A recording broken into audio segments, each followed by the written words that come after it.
Hello, everybody. My name is Dirk Schubotz.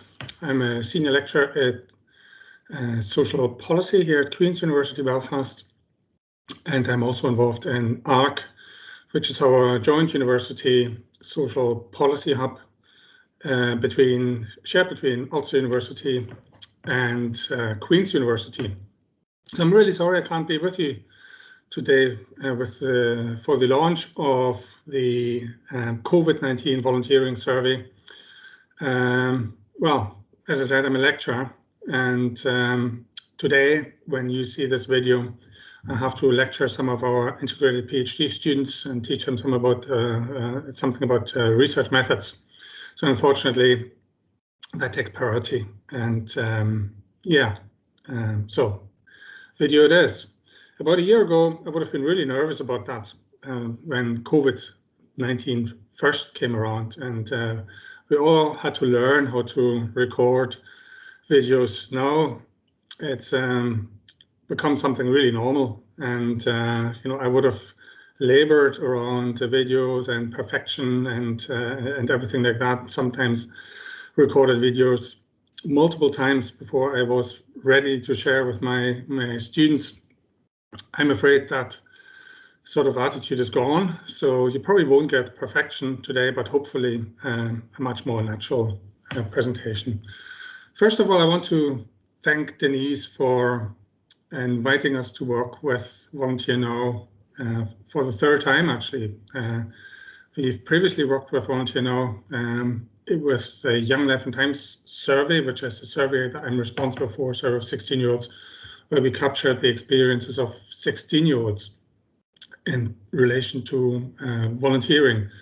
The last time we worked in 2017 together and had a very nice launch in Malone House at the time. Again, unfortunately not possible this year, but it is what it is. But when Denise contacted us to see if you can help her out with this particular study, I was delighted, and when people come back to us, we always think, obviously, we've done something right. And so I was delighted to come back, look again at some of the volunteering results. And what I'm going to do is I'm going to present some of those today, some of the key findings from the study. So what I'm going to do now is I am going to share my screen and take you through some of the tables that we calculated. And at this point, I also need to acknowledge my colleague Martina McKnight, who is really the person who compiled the report and undertook the data analysis for the study. And unfortunately, Martina can't be here today either. So it is what it is, but hopefully you'll get some of the key findings and key information that you would have got from us if we had been there in real time as well. So the fieldwork was undertaken by SMR as well, social market research company located here in South Belfast, and I need to acknowledge their input for that as well. So what I'm going to do is I'm going to take you through some of the background information about the survey, and then share some of the key results, and all of that hopefully in around about 15 minutes should be when I'm finished with that. So there were 3 surveys really undertaken, one in Scotland, one in Ireland, and one in Northern Ireland, to capture the volunteering efforts during COVID-19. So Scotland was first, and Ireland second.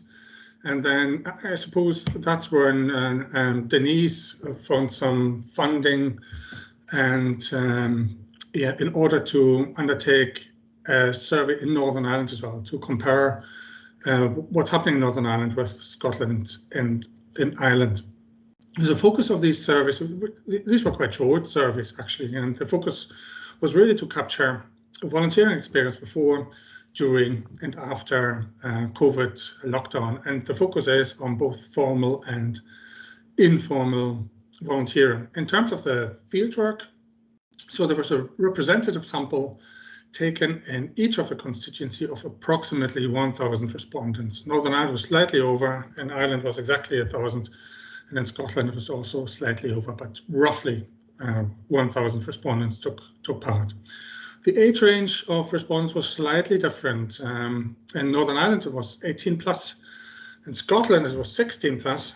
And in the Republic of Ireland, it was 15 plus. And we'll come back to that later on when we discuss the findings. I don't think it will have impacted very significantly on the results, but obviously, as you will see later on, age is important in relation to whether or not people volunteer. So we need to keep that in mind.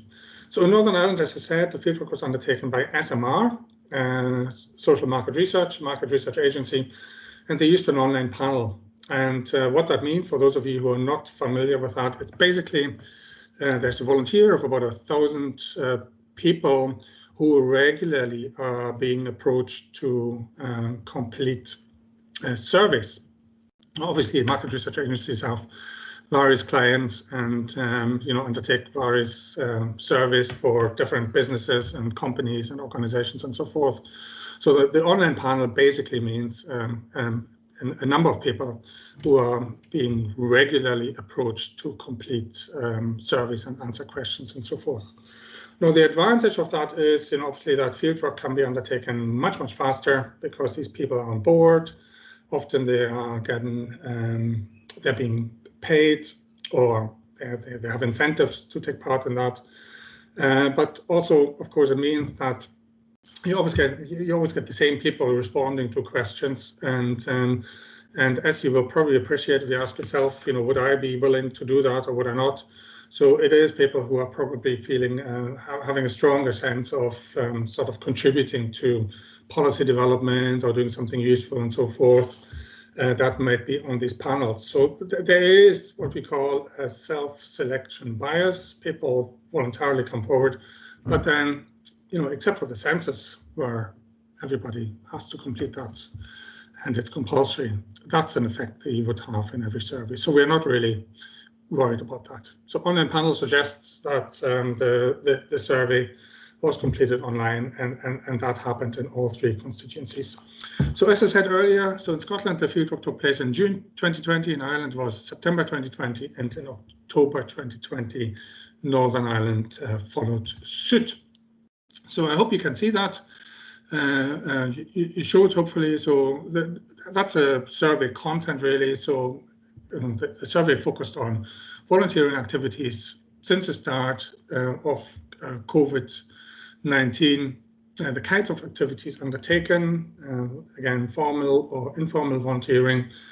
It also looked at the period before the COVID-19 outbreak to see whether the levels of volunteering have increased during COVID. It looked at the frequency before COVID-19, the frequency of volunteering. And finally, it looked at the intentions of people to volunteer post COVID-19. And of course, we're all very much hoping that we are approaching that post COVID-19 area. And again, we were looking at the anticipated frequency of volunteers, level of volunteering. So in terms of the definitions of volunteering, so that was, again, the questions were asked in the same way in all 3 constituencies. And we're looking at unpaid voluntary help, and that could be either formally through charities or organized groups or clubs or organizations and things like that, even the NHS. Or it could be informal volunteering through groups that were set up by people in their respective areas during COVID. I don't know about you, in my area where I live in Newton-Breda, certainly a group emerged at that time in the first lockdown that volunteered and delivered food parcels and so forth to people who couldn't get out and couldn't get shopping. So that's something like that was captured by that. And lastly, sort of individual help outside the family or any sort of level of local support that was provided to the community. So that was the definition of volunteering. So everybody who completed the survey was on board with these definitions and should have understood what that means. During COVID, NISRA, or Northern Ireland Statistics and Research Agency, also started an opinion survey in relation to COVID. And that also included questions on volunteering. And as you can see here, so these were regular opinion polls that were undertaken on a monthly or bi-monthly basis. And you can see here how in the first period of lockdown, I remember distinctly getting a phone call from my kids' school on the 17th of March. So more or less exactly, this is the 18th of March for me here when I record this. So exactly 1 year ago, the schools were closed. So that's really when the lockdown started, and my workplace here at Queen's University closed the week after. So it was really end of March, start of April when lockdown started. And as you can see here, volunteering was quite high, and 88% said at the time in April, May and June, so that during the first lockdown, that sort of they felt that people were doing more to help others, volunteer more during the COVID-19 outbreak. And that number progressively dropped in July, August, and September, of course, when we were partially open again.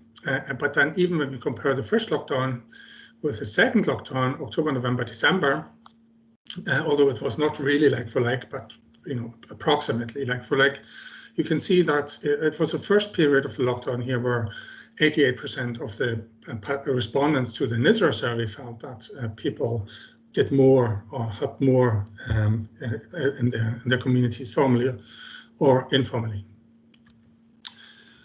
Okay, so this is the first data now looking at the survey from the COVID-19 survey undertaken by Volunteer Now here in Northern Ireland. And you can see here, and I'm starting with the last column here, the last bars on the very right-hand side of the figure, and that shows the proportion of people who in Northern Ireland, Scotland, and the Republic of Ireland volunteered.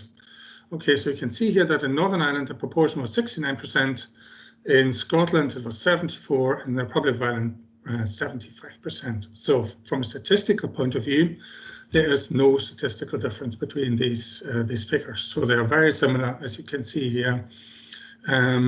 Obviously, we need to think about the time frame when the studies were undertaken. As you can see, in Northern Ireland, it was latest, and if you take into consideration the NISRA'S survey, then that would have been the time when volunteering had dropped the most. So that could well make the difference between Northern Ireland and Scotland and the Republic of Ireland. And the last bar chart here, the last bars include all volunteers, including the ones who initially, to the first question whether they volunteered, said they didn't, or they didn't know whether they volunteered. And then once they were presented with volunteering activities, you recognize probably that yes, they did actually volunteer, but they mightn't have realized, or that they mightn't have thought that the activities they were undertaking and helping others with could be regarded as volunteering. So generally speaking, though, a very high proportion of people who helped during COVID-19. So about 3/4 in Scotland and Ireland, and 7 in 10, so 70% roughly in Northern Ireland. So a very high proportion of people who did that. So if we look at the differences in volunteering between the different respondent groups, you can see that the younger age groups were more likely to volunteer than the older age groups. And again, you may think, yes, perhaps because the older age groups were more vulnerable during COVID, and they might have been more likely to stay at home, less likely to continue with formal and informal volunteering activities, whereas the younger age groups were perhaps probably less vulnerable, and were probably for that reason more likely to be involved. Although we of course also know that even prior to COVID, it was younger people who were more likely to volunteer than the older age groups. We also know that economically active people were more likely than economically inactive people, and the COVID study into volunteering confirmed that as well. And again, that could well be because, of course, you know, in economically inactive groups of people, you have maybe you know, more vulnerable people with significant health issues who can't work and so forth. So that could be one of the reasons. The less well-educated were least likely to volunteer. So we also know that, you know, the more educated you are, the more likely you are to get involved in volunteering. And that again confirms the findings from prior to COVID. And we also know that people in higher social classes are most likely to volunteer. Interestingly, for the COVID study, it was people with disabilities rather than those without disabilities who were more likely to volunteer as well. And again, we don't really know exactly what the reasons are for that. It could be a level of empathy amongst people with disabilities who know that, you know, help is really important in these times and so forth. So we can't be really too sure. If you look at the activities that were most likely undertaken, you can see again that there's very little difference between Northern Ireland, Scotland, and the Republic of Ireland. I highlighted in bold here the activities, and in purple the activities that were most likely to be undertaken.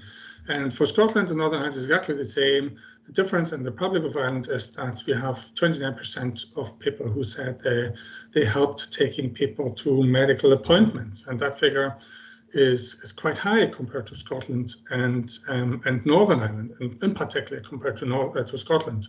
But in terms of the top 4 activities, so that were like food shopping, befriending, you know, helping people in case they were lonely. Of course, we know that that was a big issue during COVID.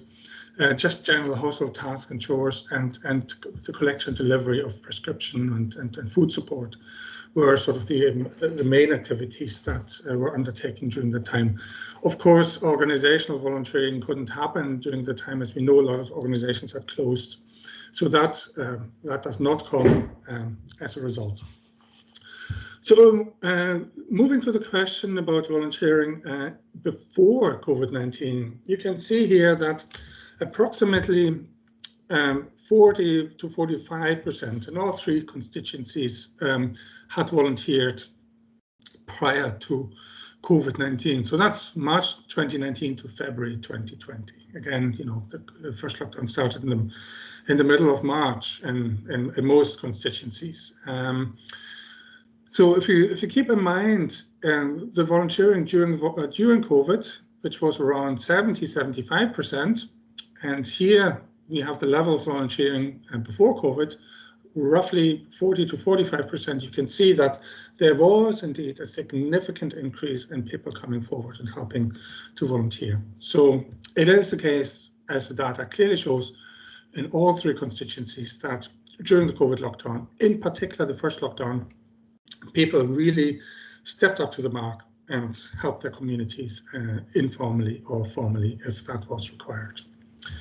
And last but not least, the question that was then asked was about projected volunteering. So again, you know, these are obviously attitudes toward looking into the future. We don't know whether or not people will actually then come forward and volunteer. But again, you can see here that except for Northern Ireland, where the level of projected volunteering is very similar to, switching back here again to just show you that it's very similar to the level of volunteering before COVID. Certainly in Scotland and Ireland, what you could see here is that the projected level of volunteering, so people say after COVID lockdown, when this pandemic is over, they will continue to volunteer, is actually higher than the proportion from the proportion of volunteers prior to COVID. So there seems to be a willingness to come forward and volunteer. And when you look at the degree of volunteering, you know how much, how much more time people would be willing to spend, and you can see here that almost 50%, almost half of the respondents in Northern Ireland, so 48%, 50% exactly, said they would volunteer more. These figures were smaller in Scotland, about a third in Scotland, and the Republic of Ireland said they would volunteer more. So what we find is that there is, in Northern Ireland, the lowest proportion of people compared to Scotland and the Republic of Ireland, who said they would volunteer compared to before, but the highest proportion who would say they would do a little more or a lot more. So that seems to suggest that there's a smaller proportion of people volunteering, but those who do are willing to do more. Okay, just to finish off some of the key findings. So what we did see in all constituencies is a rise in informal volunteering during the COVID pandemic. What we could see also is that obviously the activities that people were involved in were most likely to do with their local communities, informal kind of volunteering, because obviously a lot of the organizations where volunteering took place before, whether these were like churches or volunteer sector organizations, charities and so forth, had to cease with most of the activities that they undertook, so that couldn't really take place. And in all three surveys, we saw like an increase of people who said they'd be willing to volunteer afterwards. And as I said, that proportion was lowest in Northern Ireland, but looking at the proportion of people who would be willing to come forward and to do more afterwards, that proportion was actually highest in Northern Ireland and much higher compared to Ireland and Scotland. So just to finish off, some of the challenges when we think about all the data. So obviously we need to review the volunteering strategy in light of COVID-19. A lot of the infrastructures have changed, and probably a lot of the infrastructures have changed for good. You know, if you think about a lot of the activities that were moved online and have happened online, it's probably fair to say that some of that will continue to exist, and it's certainly some of the learning in terms of Zooming and Skyping and FaceTiming and these kind of things that were used to stay in touch with people, to address loneliness and so forth, probably, you know, may stay. So we need to think about some of these activities that have emerged during COVID and how they can be utilized for future use. You know, it's very easy to get in touch with people if they're connected well, if they have Wi-Fi, without long travels and journeys, to get in touch with them, to check in quickly on FaceTime or on Zoom or on MS Teams. So that might be something that may stay to help people. Okay, so we need to think about increasing and maintaining the volunteering base, of course, as well. People have come forward. Some people may have got a taste for volunteering and the positive effects that we know from previous research that volunteering has on confidence building, skills building, just the general well-being. We know there are really direct benefits from volunteering, both for the people who do volunteer and the people who receive the help. Okay, so that's something that we just need to capture and make sure that that continues. So some of the volunteers that came forward during COVID-19 did that for the first time. So we need to think about the long-term engagement and how that is possible. And as I said, you know, we should think about new mechanisms and ways of volunteering as well. And then we need to think about this sort of classic divide between formal and informal volunteering. Right? And we saw that some of these activities overlapped during COVID-19.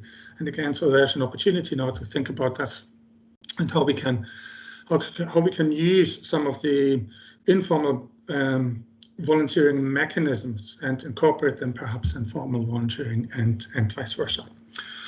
So that's it really. I hope you found that interesting. Again, I'm sorry I can't be here to answer questions now, but I certainly thank you for your attention, and I'm really grateful for the opportunity of being involved in that really interesting study, and actually a really nice study to be involved in, because it shows the involvement of people and the engagement from community, and that's really, you know, in all of that, that's really a good news story. So thank you very much, and well, have a nice day.